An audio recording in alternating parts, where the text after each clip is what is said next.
Hey, welcome back to the game, guys. Today we're checking out the Piercer weapon, one of the new weapons that came out in the Knight Riders expansion, which we're in right now, but they were updated today, giving them a damage boost. So overall, they've been improved by about 46% in between cycles of the weapon. 10% overall damage boost, but they shoot for 33% longer, so that's kind of how I got to that number. I threw on a couple fun things, got some fireworks on here, got some cosmetics. Other couple changes, too, that are notable is that there was a slight nerf to the new Prometheus, which is real similar to the synth. If you haven't been keeping track, you don't know what that is. It's like an energy weapon. So that got lowered a little bit in damage, as I thought it was a little too potent. And then the Cyclones, which is kind of the new hottest weapon you've probably seen on a lot of other channels. Basically the new cool legendary autocannons. They got a nerf overall, too. 10% less damage. But they also overheat 10% slower. So if you had a Cyclone, they're a little bit more in balance before, as a lot of people I think were complaining that they seem too good. So anyway, I thought I'd try this out. This kind of seems like a build you could get into without spending a lot of cash on the game. Now, I did fuse these guns. Two of them are sniper fusions, and the other one is dangerous, which gives like an extra 5%. And then a lot of the other little parts on this vehicle I'm playing with right now are also fused. So I have a little bit of wheels than the regular Shiv wheels. They hold more weight, and then my cab's also a holler cab, and I have a little bit better carrier hot red engine. So this is pretty tricked out for a 5,190 power score build. But I wanted to build something that wouldn't cost a fortune, ultimately, because these are a lot easier to fuse. You can afford, 3 of the piercers over 3 of some, epic or legendary weapon. These are just rare weapons. And I gotta say, so far, this seems pretty viable, like pretty fun if you get a good fusion going. Of course, I'm also using the machine gun perk right now, and I've heard rumors, too, also that they're going to be changing up the perk system, so that should be interesting to see what they do with the drivers, basically. So that's just been kind of mentioned in other patch notes, I noticed. But that will be neat to see, and I guess overall, the cost of unlocking the perks will be less, too, on the ones that actually cost your resources. So that's also kind of an added thing. But what is this? Prometheus, or I forget what the name of it is, but the one that gives you the better machine guns. Alright, pop this for a distraction. Let's come around and knock these last 2 guys out. And hopefully get some kill credit here, too. I'm kind of getting robbed in the kill credit department here with Sivo here. He's got 3 of the better epic weapons with him, so not surprised he got a couple of those kills. They have a little bit better long range, but I was able to keep right on those guys' heels with my fast speed and get within good damage range. And I'm also I'm running 2 purple coolers, not coolers, I'm sorry, 2 purple radiators in the back of this too. That are also improved too. They're also fused. So keep that in mind, that your guns will not shoot as long as this unless you run 2 radiators, and I'm using the best ones you can get really in the game. So, but overall, I still think it's a pretty viable build. If there's one thing you're going to fuse that's an epic, I would definitely recommend doing the radiators, as that's worth it. Get the extra damage percentage and get them to fire longer. So look how long these are going for. This seems pretty good.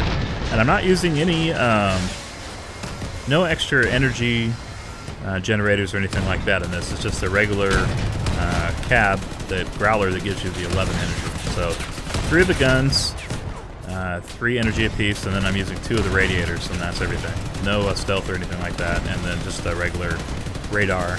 M type though, so it's improved a little bit. Take this guy out here. There we go. Pretty good damage.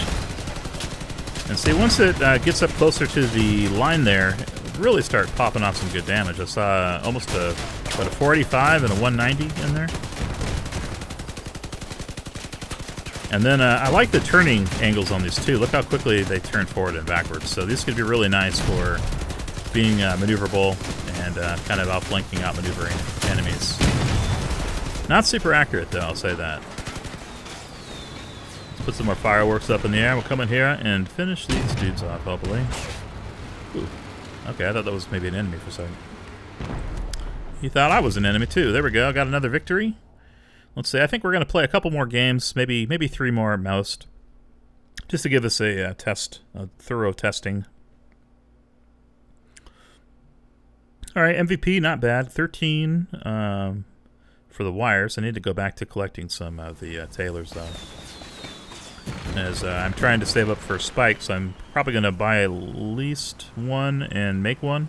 Thinking maybe 3. I have some ideas for a build I could use with 3 of the spikes at a little higher power score.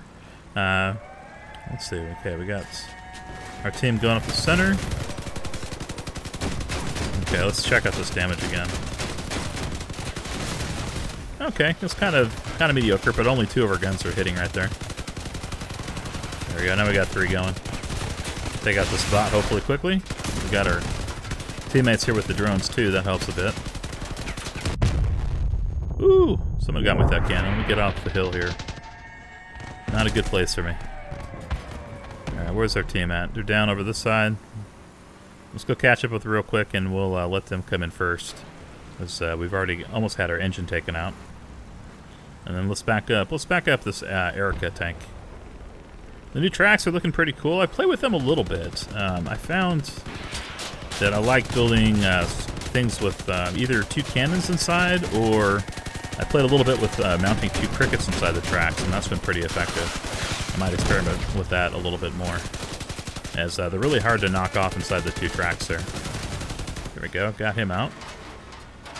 So that's the main part of the crickets, and some of the other wasps and stuff like that is just like a couple hits with a machine gun and they're gone.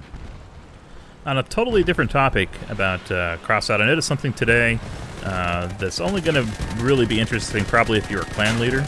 Like I am, I have the Wins clan here in the game, both Wins and Wins with the Z tags, so look out for them. But anyway, the interesting thing is I noticed today that they had started implementing the base layout for having a timer to show how long it's going to take to invite somebody who's left a clan within 3 days. Because as it is right now, if somebody leaves another clan and they want to join your clan, they have to wait 3 days at least, I think, maybe even 4 days to join. And there's no way to, like in the game, to see exactly how long it's going to take. And it's super annoying for a clan leader. And you'd probably only bother you if you were in charge of inviting and removing people from a clan. Which is another thing I'd like to see improved in Crossout. Basically, the clan invite system, I think you should be able to have officers and have other people who can also help like manage the clan outside of you. As it's kind of super annoying having all the responsibilities on just one person. So, if you could jointly share that, that would be awesome. Something that the developers could add. But it basically now, when you go in and you try to invite somebody, it says you cannot join another clan for, and then it's supposed to show like X amount of days or something, but there's nothing filled in there. So it's like they've only partially completed the programming on that. But that will be nice once it's done, as that's been kind of a gripe of mine before with the with that system. And I think it was done because they didn't want people going into clan versus clan raids immediately from one clan to another and like switching between the 2.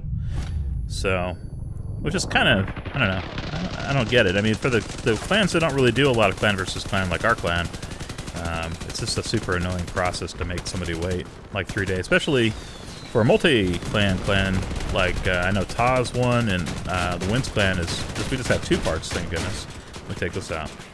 But you might have a member that needs to switch from one of the clans to the other, basically because of friends or whatever reason, or maybe they've been out and you filled up in one of them, and so you have to put them in the other temporarily.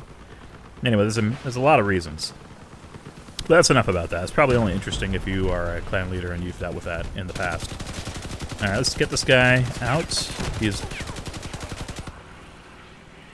not getting away. I'm definitely catching up to him here. That's one nice thing about these. Here he comes. Oh, he's got some of the tacklers on his vehicle. Or he had some tacklers. Nice, another victory. Well, this is not bad. It seems pretty good, but of course I fully tricked these weapons out. And when you first get them off the market, these are not going to be firing as long and do quite as much damage as what I'm doing here, because I have both the driver, they're all augmented out, they're fused together, and then I have, better radiators and all that too. But keep in mind, this is a viable, I'd say, in-game mid power score build. But let's go ahead and play one more. Might as well, right? Just make sure that they're as good as they can be. We're here on the Broken Arrow map, like this one. Throw some of those Crossout fireworks up. And let's hit in real quick. Looks like we got a full team of all players. That's interesting. Haven't seen that in a while. Usually there's been a couple of bots, but in this one looks like 100% all real players. Cool. We'll follow Dr. Vol over. Looks like he's got himself a Spark, which is one of my favorite weapons actually in the game. Not because it does great damage or anything. It's a great defensive weapon. Really great in raids at taking out mines and stuff like that, but also good at slowing other players down and reducing their speed. And if you have shotguns or you have some close-range weapon, it can pair up really nicely. Or in Dr. Duvall's case here, it looks like he's got that big auger on the front of it. So Combine, or whatever they call it. But that's a pretty good combo too, as all the melee in this game feels good now. It feels like you actually do good damage with it. Buzzsaws, augers, all that. They're worth having. You don't have to just run the explosive spears or lances anymore. The other melee type weapons are actually worth having if they use energy. So I'll probably play a little bit more with that. I've heard Druzbas are pretty good too from some of the other clan mates I have. I gotta take that guy out. We got one over here who looks like he's disabled. I think that's the dude we just killed in the last game. Poor dude. Here's this guy with his double grinders. I'm trying to go in a circle here so they don't hit me dead on. Nice, that goblin build took him out quick. Those are still probably one of the best builds going with a goblin stack like that. But for maneuverability and this, I can definitely see in this working out. It seems very viable, and with the 40%, 46% overall boost to the weapon, it feels a lot more punchy and a lot more satisfying to play with too. So if you guys are considering checking out the M-37 Piercer weapons, I definitely would recommend doing that. Anyway, guys, that's going to be it for this episode. I just wanted to show you guys what they had been up to today with the new patch.